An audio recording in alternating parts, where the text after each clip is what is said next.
दोस्तों, स्वागत है आप सबका आज की इस पोस्ट में, जिसमें हम आज पढ़ेंगे एक ऐसी स्टोरी जो आपको आपकी लाइफ का जीने का तरीका बदल देगी। तो चलिए शुरू करते हैं।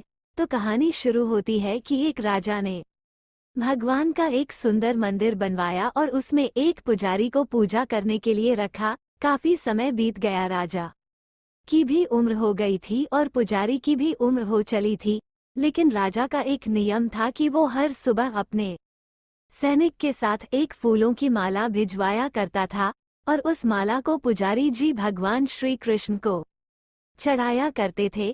उसके बाद जब राजा भगवान के दर्शन करने आया करते थे, तब पंडित जी उस माला को भगवान के गले से निकालकर राजा के गले में डाल दिया करते थे। ये लगभग रोज की दिनचर्या बन गई थी। पुजारी जी बूढ़े हो चले थे और राजा भी बूढ़े हो चले थे। एक दिन राजा की तबीयत खराब हो जाती है तो राजा ने माला सिपाही के हाथ भिजवाते हुए सिपाही से कहा कि पंडित जी से कहना कि आज हमारी तबीयत ठीक नहीं है, तो आज हम आ नहीं पाएंगे, तो आज हमारा इंतजार न करें। उसके बाद सिपाही ने माला ले जाकर पुजारी जी को दे दी और सारी बात पंडित जी को बताई। पंडित जी ने भी माला को श्री कृष्ण को चढ़ा दी। तो उसके बाद पंडित जी ने सोचा कि इतने साल गुजर गए कि भगवान की इस माला को हमेशा राजा जी को ही पहनाई है, लेकिन आज तक मैंने कभी इस माला को खुद नहीं पहना।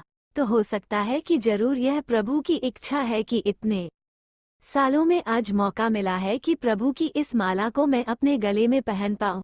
तो ये तो परंपरा ही थी कि प्रभु की वह माला तो निकलती ही थी। तो इस बार पंडित जी ने वो माला अपने गले में डाल ली।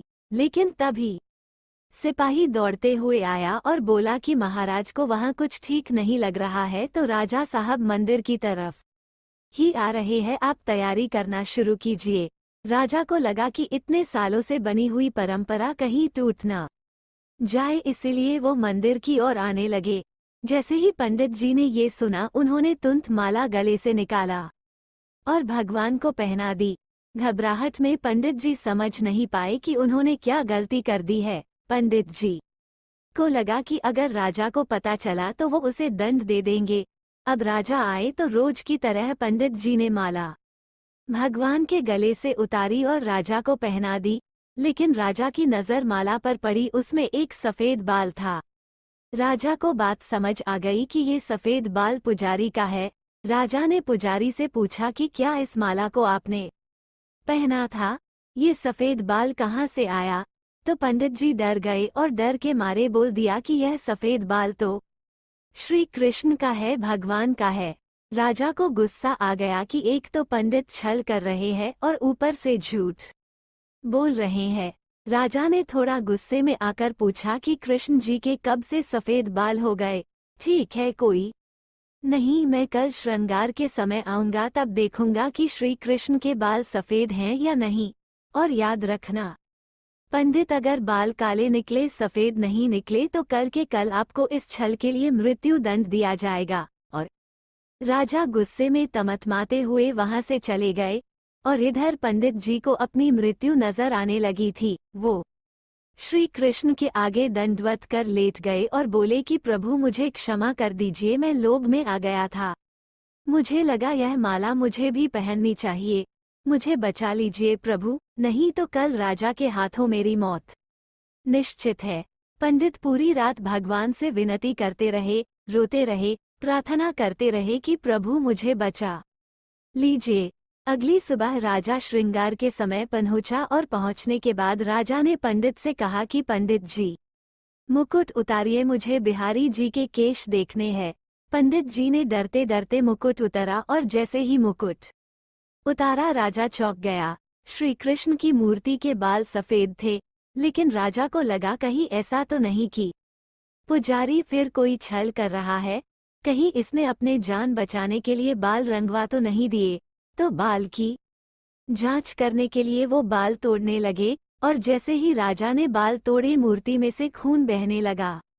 राजा ये देखकर भगवान के चरणों में गिर गए, क्षमा मांगने लगे कि क्षमा कर दो भगवान, मुझसे बहुत बड़ा पाप हो गया। मैं शक में इतना अंधा हो गया कि मैं सही और गलत भी भूल गया।